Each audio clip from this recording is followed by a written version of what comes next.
상황 속에서 앞에 나서 찬양하지 않았으면 좋겠다라고 하는 이 사회적 공감대가 있어서 우리 성가대에서 만드는 지혜가 수호입니다. 이것은 하나님께 드린 찬양인데 목소리 안 내고 할 수 있는 찬양이기 때문에 오랫동안 사실 2달 동안 준비를 해왔습니다. 우리 귀한 찬양해 주신 우리 성가대 감사드립니다. 박수 한번 드리도록 하겠습니다. 이번에 이렇게 성가대에서 수호로 찬양해 주셨는데 또 추수감사절 또 성탄절 때도 찬양 준비하신다고 합니다. 그래서 이때는 우리 성가대뿐만이 아니라 하고 참여하기를 원하시는 하나님을 수호로 찬양하기를 원하시는 분들 다 참여할 수 있다고 하니까 우리 찬양대원들한테 말씀하시면 좋겠습니다. 여러분 보시면 아시겠죠? 이게 뭐죠? 감사합니다. 이것은 제가 알겠어요. 이제는 여러분 봤더니 우리 감사합니다. 자연에 대한 하나님의 선의는 참으로 놀랍기만 합니다. 이거 하우링 조금만 줄여주십시오. 먹구름이 있고 비가 내려도 그 위에는 변함없이 푸른 하늘이 있듯이 이 변함없는 하나님의 섭리 가을은 이미 우리 안에 들어와 있습니다. 아침 저녁으로 찬바람이 있고 또 이 찬바람들이 우리 옷깃을 타고 들어오지만 가을은 가을입니다. 나뭇잎들이 물들어가고 곱게 물들어가는 이런 가을. 여러분 아마 요청 길가에 나뭇잎들이 많이 떨어져 있는 것을 아마 여러분 보고 계실 겁니다. 우리 사랑하는 우리 모든 교우들에게 여러분 아름다운 가을이 되어질 바랍니다. 지난 여름 동안 여러 가지 우리 사회적 일들로 자연의 여러 가지 변화로 힘들고 지쳐 있었는데 또 이 코로나 바이러스로 인해서 우리 삶의 상황이 힘들어 있었는데 이 가을 하나님의 귀한 위로를 받고 새 힘을 낼 수 있는 시간들이 되어지길 바랍니다. 뿐만 아니라 우리의 인생도 곱게 물들어가는 나뭇잎들처럼 우리 인생도 곱게 물들어가고 더욱더 성숙해지고 또 따뜻한 마음들이 우리 안에 임하기를 바랍니다. 여러분 매년 가을이 되어지면은 노벨상 수상자를 발표하는 뉴스를 보게 되어질 겁니다. 지금 벌써 몇 분야는 벌써 발표를 했습니다. 우리 지구촌 이 세상에 또 사회에 크게 기여한 개인 혹은 단체들에 주는 상입니다. 이 노벨상은 6분야로 나눠져 있어서 이 평화상, 문학상, 의학상, 화학상, 물리학상 그리고 경제학상 이렇게 분야로 나누어져서 수상자를 지금 발표하고 이제 12월 첫째 주인가 그때 수상을 하게 되어집니다. 여러분 여기에 여러 가지 상이 있는데 그중에 상징성 평화, 노벨 평화상입니다. 이 세상의 평화를 위해서 일한 사람들, 평화를 위한 단체들에게 이 준 노벨 평화상입니다. 우리나라에서는 2000년도에 우리 김대중 대통령께서 이 노벨 평화상을 받은 우리 영예가 우리 민족에게는 있습니다. 이번에 노벨 평화상을 누가 받았는가? 여러분 혹시 엊그제 뉴스 보신 분들은 어느 단체가 받았는지를 보셨으리라 생각이 되었습니다. 이번 노벨 평화상 전 세계 기아를 위해서 먹지 못한 굶주린 사람들, 이 기아에 시달리는 사람들 지원해 온 유엔 단체인데 세계 식량 기구 어디는 세계 식량 프로그램 그 P자가 프로그램이기 때문에 그렇게 쓰기도 하는데 어쨌든 보통 일반인은 세계 식량 기구에 이번에 노벨 평화상을 준다고 발표를 했습니다. 이것을 주최하는 노르웨이의 노벨상 그 위원회는 수상자를 발표하면서 이렇게 이야기를 했습니다. 이 코로나19 백신이 나오기 전 혼란에 대응하는 최고의 백신은 식량이다 이렇게 이야기를 했습니다. 코로나19 그 영어권에서는 이 코비드 19를 그렇게 쓰죠. 하여튼 이 코로나19의 상황 속에서 혼란스러운 일이 많은데 이것을 가장 극복해 나갈 수 있는 최고 백신은 식량, 먹는 것이다. 이렇게 발표를 했습니다. 이 코로나 같은 심각한 전염병 상황 속에서 식량이 참으로 중요하다. 이 부분을 이야기를 한 겁니다. 음식물 쓰레기로 우리들은 굉장히 고민들도 하고 또 사회적 문제도 되고 있습니다. 사실 음식물세 걱정한다는 것은 그만큼 풍요롭다 이런 말 아니겠습니까? 이런 우리 상황이 있지만 여전히 식량 문제로 인해서 심각한 곤란함에 처해 있는 사람들이 이 지구촌에는 참으로 많이 있습니다. 이 지구상에 아직도 10명 중에 1명은 기아로 지금도 힘들어하고 있습니다. 전 세계적으로 이 코로나로 힘들고 혼란한 상황 속에서 지금 이번에 노벨 평화상을 받는다고 하는 이 세계 식량기구가 전 세계 88개국에서 1억 명 이상에게 먹는 것을 제공을 해 주었습니다. 이 부분은 우리도 좀 자부심을 가져야 됩니다. 이 돈은 무슨 다른 사람들이 내는 돈이 아니라 우리가 낸 돈, 세금도 포함되어져 있습니다. 왜냐하면 이게 유엔 기구에서 진행하는 프로그램이기 때문에 우리나라에서도 유엔 부담금이 우리나라 적지 않게 됩니다. 여러 세계 나라 중에서 우리나라가 내는 유엔 부담금이 여기에 우리가 내는 이 세금 또한 여기에 쓰임을 받아서 이 세계의 기아에 시달리고 있는 사람들에게 제공이 되어졌다라고 하는 것을 생각하면 우리가 내는 세금 절대 아깝지 않습니다.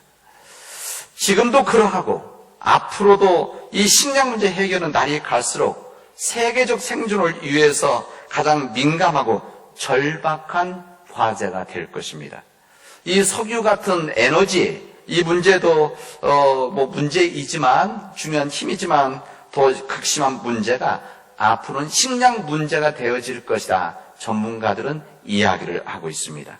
우리나라의 식량 자급률이 얼마나 되는지 혹시 아시는 분 계십니까? 우리나라 식량 자급률이 45%입니다. 그러니까 100이라고 한다면 거의 반절 이상은 외국에서 들어와야만 우리가 먹고 살아갈 수 있다. 그런 이야기입니다. 식량 자급률은 45%인데 곡물, 우리 쌀, 밀, 콩, 이런 것은 27%에 불과합니다. 이게 무슨 말인가 하면 많은 양이 우리나라에서 해결이 안 되니까 수입하고 있다. 그런 이야기입니다. 이제 앞으로 이 코로나19 이 상황 속에서 이 식량의 문제는 당장 이번 3월 달에 이 문제가 터지니까 베트남에서 모든 곡물들 식량을 이동하는 것을 금지시킨다. 보도되지 않았습니까? 이런 일입니다. 앞으로도 이제 이 식량 문제는 식량 자급은 우리 국가 안보하고도 문제될 수 있다.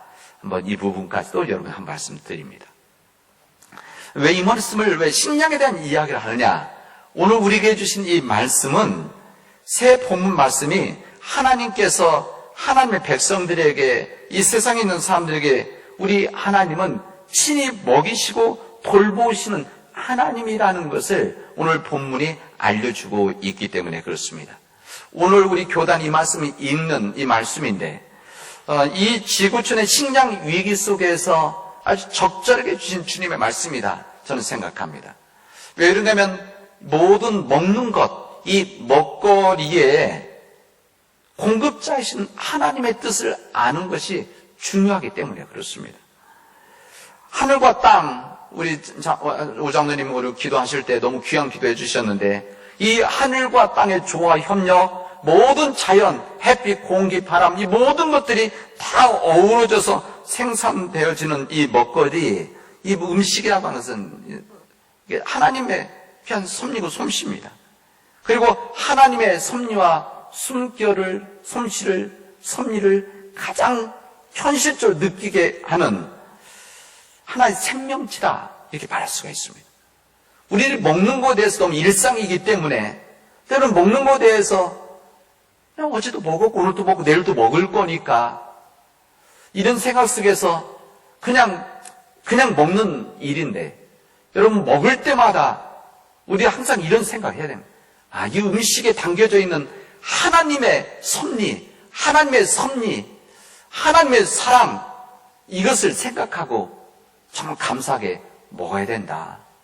아직도 우리 주변에는 우리 지구촌에는 멀리 따지지 않아도 우리의 이웃들 가운데서도 이 먹는 문제로 인해서 곤란함에 있다는 것 자체도 잘 우리가 알고 있어야 됩니다. 말씀으로 이 세상을 창조하신 우리 하나님은 이 세상의 창조 먹거리를 통해서 우리 생명을 살리시고 지키시고 계십니다. 주님은 먹을 것이 없어서 인간이 굶주리는 것을 절대 원하시는 분이 아니십니다. 우리 성령 하나님께서 이 음식, 이 먹거리를 통해서 우리에게 먹이기도 하시고 돌보시는 하나님, 그리고 이 하나님이 만물의 구원자이심, 이 먹는 것을 통해서 삶의 생명을 주시는 구원자이심을 우리들에게 말씀해 주시고, 이 사람이 먹는 음식은 사람을 돌보는 하나님의 거룩한 은총이라는 것을 우리에게 알려주십니다. 우리 하나님께서 그의 백성이 주님께서 어떻게 그들을 먹이시는가, 우리 성경 우리들에게 여러 말씀을 통해서 알려주시고 있습니다. 오늘 그 중에 한 본문이 오늘의 말씀입니다. 오늘 모세를 통해서 하나님 질문하고 말씀하십니다. 신명기 오늘 본문에 보면 이렇게 되어 있습니다. 옛날을 기억해라. 옛날을 기억해라. 역대의 연대를 생각하라. 내 아버지에게 물으라. 그가 내게 설명할 것이고 내 어른들에게 물으라. 그들이 내게 말할 것이다. 이렇게 말씀을 하십니다. 오늘 우리들이 읽은 이 신명기 32장에 있는 말씀, 이제 두세 장 넘어가면 이제 신명기가 끝납니다. 신명기가 끝나는 말은 무슨 말인가 하면 모세가 죽는다는 이야기입니다. 그래서 모세 5경이 여기서 끝나게 되어집니다. 그러니까 이 모세 5경, 모세가 죽기 직전에 이스라엘 민족을 모아놓고 마지막 유언과 같은 설교를 지금 하고 있는 겁니다. 그 내용이 이런 오늘 말씀입니다. 옛날을 기억해라. 역대를 연대를 여기 나와 있는 대로 생각해라. 그리고 네 아버지에게 물어봐라. 그리고 네 조상들에게, 어른들에게 물어봐라. 그러면 그 아버지가 어른들이 너에게 설명해 줄 것이고 말해 줄 것이다. 이렇게 말씀하십니다. 오늘 본문 32장 10절에 보면 여호와께서 그를 황무지에서 짐승이 부르짖는 광에서 만나시고 호위하시며 보호하시며 자기의 눈동자와 같이 지키셨도다. 이렇게 말씀을 하십니다. 여러분, 오늘 본문 말씀을 그대로 한다면 하나님께서 이 사람들을, 그의 백성들을 어디에서 만나셨다는 말입니까? 오늘 본문 말씀에 뭐라고 하시냐면 하나님은 황무지에서 만났다. 광야에서 만나 주셨다. 이렇게 말씀을 하십니다. 이 고대 세계관에서 고대 그 당시 때 세상을 광야라고 하는 것, 황무지라고 하는 것은 마귀가 사는 곳으로 그들은 인식하고 있었습니다. 그리고 황무지로 간다, 광야로 나간다는 것은 죽으러 가는 것이다. 그들은 인식하고 있었습니다. 근데 하나님께서는 이스라엘 백성, 이 히브리 백성들이 애굽에서 출애굽했을 때에 그 위험천만한 광야로 가게 하셨고 그곳에서 하나님은 직접 찾아가셔서 그들을 만나서 품어주셨다. 이렇게 성경은 우리에게 증언하고 있습니다. 그때부터 하나님께서는 마치 아버지가 버린 아이를 찾았듯이 이스라엘을 지키시고 눈동자와 같이 돌보시고 지키셨다는 것을 우리에게 말씀하고 계십니다. 그때부터 하나님은 이스라엘 백성들을 그의 특별한 소유로 삼으시고 자녀로 돌보셨다는 겁니다. 그리고 오늘 본문의 말씀은 이렇게 합니다. 이 독수리가 자기 새끼를 보호하거나 또 떨어지는 새끼를 날개를 펴서 받거나 얻고 다닌 것처럼 이스라엘을 지키시고 양육하고 돌보셨다는 겁니다. 이 독수리가 새끼 독수리를 보호하듯이 또 이 어린 이 독수리를, 새끼 독수리를 교육시키기 위해서 높은 나무에서, 높은 절벽 위에서, 높은 공수에 떨어뜨려서 날개짓을 훈련시키는, 살아나도록 하는 이 훈련을 시키고 마지막 떨어질 직전에 다시 들어 올려서 살리고 또 위로 올라가서 또 떨어뜨려서 교육시키는, 훈련시키는 이스라엘 민족을 하나의 백성으로 만들어 나가는 그런 하나님의 역사가 있었다는 것을 이 모세는 자기 삶을 통해서 말씀하시고 계신 겁니다. 이 출애굽을 해서 광야에 들어갔을 때부터 약속의 땅 가나안 땅에 들어갈 때까지 이 광야에서 전혀 먹을 것이 없는 그들의 상황 속에서 우리 하나님께서는 그들에게 만나를 주셨고 메추라기를 주셨고 바위를 쳐서 마실 것을 그들에게 허락하셨습니다. 전혀 먹을 것이 없는 이 불가능한 상황 속에서 하나님은 그들을 먹을 것과 마실 것을 가지고 돌보셨다, 그런 이야기입니다. 그래서 이 출애굽기에서부터 신명기까지 읽어보면 이스라엘 민족들이 출애굽하면서 그 광야에서 굶어서 죽은 사람, 마시지 못해 죽은 사람이 없다, 그 이야기가 없습니다. 나중에는 약속의 땅 가나안 땅에 들어갔을 때 이곳에서 산재 풍성한 소산들로 배불리 먹게 하셨다는 것을 모세는 또 한 번 이야기를 합니다. 예전엔 반석에서 물을 마시게 하셨지만 이 가나안 땅에 들어가서는 반석에서 꿀과 올리브 기름을 먹게 하셨다고 모세는 감사하면서 고백을 하고 있습니다. 이게 무슨 말인가 하면 장소가 바뀌고 상황이 바뀐다고 하더라도 하나님께서는 또 다른 차원의 축복을 통해서 이스라엘 백성들을 먹이시고 지키셨다고 우리 주님은 말씀하고 있는 겁니다. 소와 양과 염소로 인한 소산물들과 곡물들 그리고 최고의 포도주까지도 그들에게 주셔서 당신들의 백성들을 복되게 살게 하셨다는 것을 오늘 우리들에게 말씀하시고 있습니다. 그들이 힘들었던 공동체의 여정, 그들이 힘들었던 이 출애굽 이 과정 속에서 하나님께서 먹을 것을 책임지셨다. 오늘 그 얘기죠.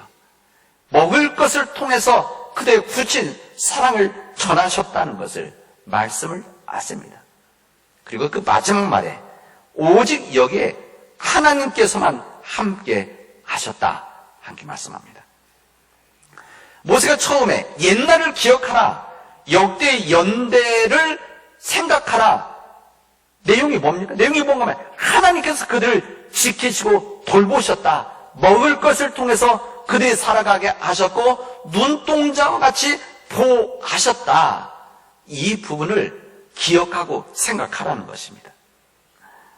오늘 우리가 읽은 이 복음서의 말씀, 오늘 여기 보면 떡 7개와 이 물고기 2마리로 4,000명을 먹이신 이 기적의 이야기를 우리에게 말씀해 주십니다. 우리는 보통 오병이어 이야기하는데 오병이어 기적은 여기 우리가 읽은 말씀 앞에 6장에서 이 갈릴리 빈들에서 있었던 이 오병이어 5개의 떡과 물고기 2마리로 여기에 나와 있는 5,000명을 먹이는 이야기가 이 앞에 나와 있고 오늘 이 본문의 말씀은 여기에 7병이어 2마리라고 했지만 어쨌든 이 떡 7개와 물고기 2마리로 여기 있는 사람들을 먹였다고 하는 이야기를 했습니다.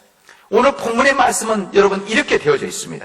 그 무렵에 또 큰 무리가 있어서 먹을 것이 없는지라 예수께서 제자들을 불러 이르시되 내가 무리를 불쌍히 여기노라 이렇게 말씀합니다.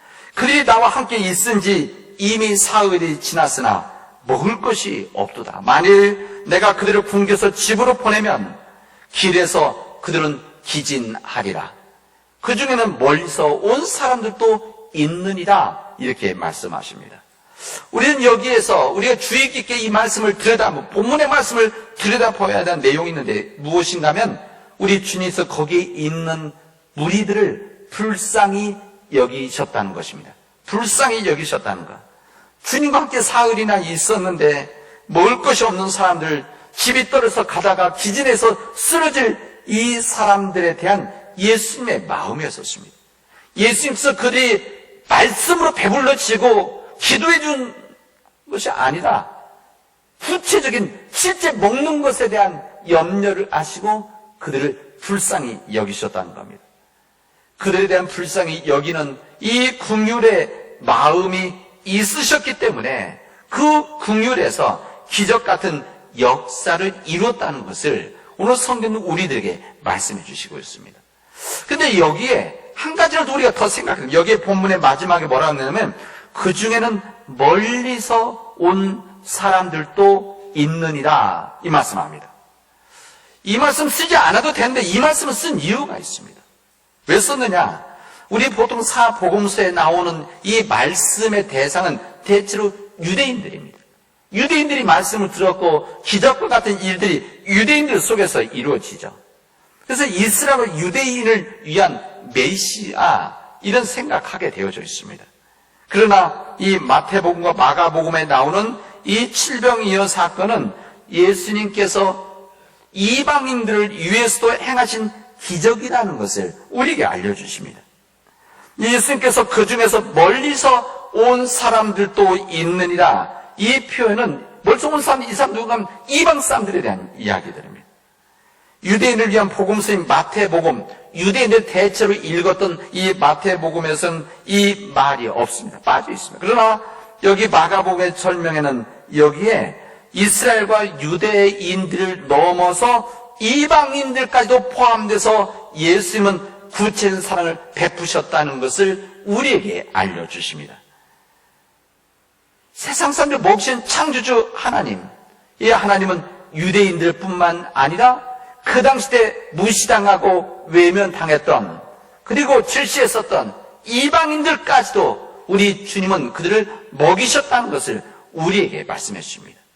무슨 말입니까? 하나님의 사랑이라고 하는 것은, 하나님의 구체적인 사랑이라고 하는 것은 사람의 조건 없이 여기서 하나님 사랑 제외된 사람은 아무도 없다. 먹을 것에서 제외된 사람들은 없다는 것을 우리에게 말씀하시는 겁니다. 우리 주님께서는 자기 백성들, 이스라엘 민족들을 이방인 관계없이 사랑하셨고, 이방인, 유대인 관계없이 이방인들도 사랑하셨다. 이것을 우리에게 말씀하시는 겁니다. 이것을 성인 눈동자와 같이 지키셨다. 이렇게 말씀하시는 겁니다. 우리 사랑 믿음의 가족 여러분, 우리 교회는 주님의 몸된 교회입니다. 이 땅에 계신 주님의 몸이자 이 주님의 뜻을 따르는 하나님 백성의 공동체입니다. 그렇기 때문에 우리는 주님의 뜻을 따라서 주님을 닮아가는 것입니다. 우리 예수님의 이 주님의 눈길 가는 곳에 우리의 눈길이 가야 됩니다. 주님의 손길이 뻗어지는 그곳에 우리의 손길도 뻗어져야 됩니다. 주님의 발길이 있는 곳에 우리가 그 발길을 따라 우리도 가야 됩니다. 우리가 말씀만 듣고 우리 안에서 은혜롭게 살아가는 것이 아니라 실제 구체적인 사랑을 베푸셨던 예수님의 삶을 본받고 우리도 그렇게 살아가야 하는 겁니다. 하나님은 불쌍히 여기는 마음을 가지고 굶주리는 사람들, 먹을 것이 필요한 사람들에게 구체적인 사랑으로서 음식을 실제 베푸시고 먹이셨습니다. 이유가 뭐겠습니까? 우리 또한 그렇게 하라는 겁니다. 예수 제자들의 발을 마지막 날 제자들의 발을 씻겨주고 하셨던 말씀 아닙니까? 내가 너희들의 발을 씻겨주었듯이 너희도 다른 사람들을 씻겨주고 사랑을 해라. 이 메시지 아니겠습니까? 유대인, 이방인 구분하지 않고 필요한 사람들, 필요한 굶주리는 사람들 모두에게 불쌍히 여기는 마음을 가지고 그들을 섬겨라, 돌봐라, 먹이라고 우리에게 말씀하시는 겁니다. 우리가 주님을 진심으로 믿는다면 우리 시대 속에서 우리가 어떠한 삶을 통해서 주님을 닮아갈 것입니까? 그리고 우리 곁에 있는 이방인들 또한 굶짐 속에 있는 민족들에게 어떤 구체 돌봄을 할 것인가를 고민하고 기도할 수 있기를 바랍니다. 여러분, 우리 남원 지역에도 우리 다문화 가정들이 많이 있습니다.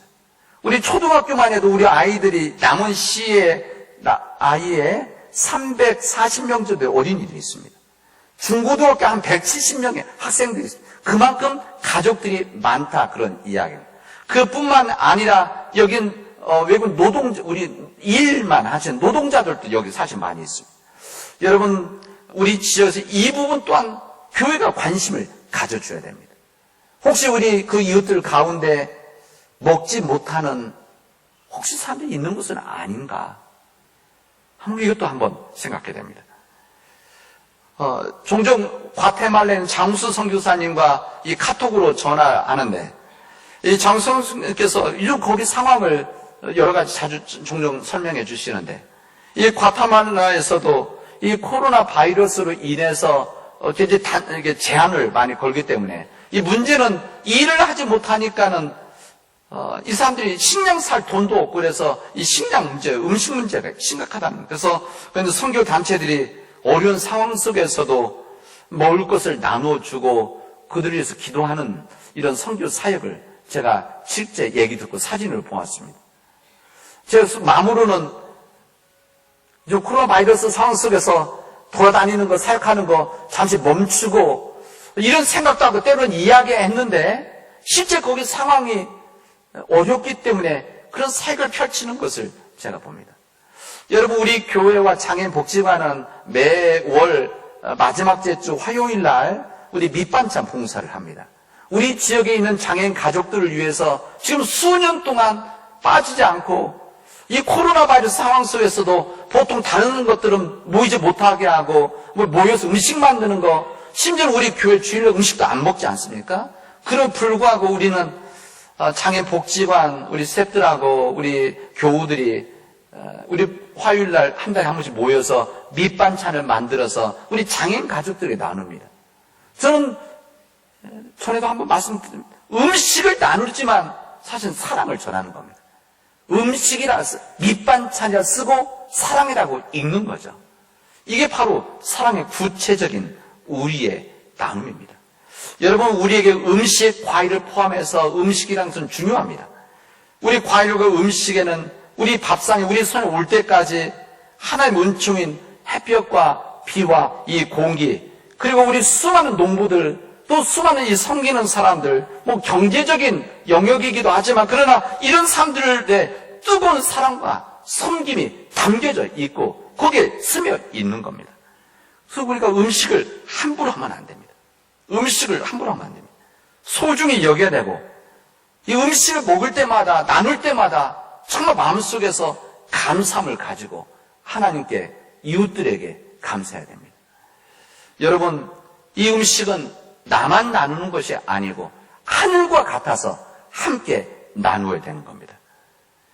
저는 우리 교회 식사가 그립습니다. 여러분도 그러시죠? 우리 주일날 우리 교우들이 정성스럽게 만들어서 주일날 먹는 이 음식, 요즘은 너무 그립습니다. 그럼 언제 먹을 수 있을까? 이 코로나 바이러스 상황 속에서 음식을 언제 먹을 수 있을까? 정말 아쉽습니다. 아마 시간이 좀 가야 될 것 같습니다.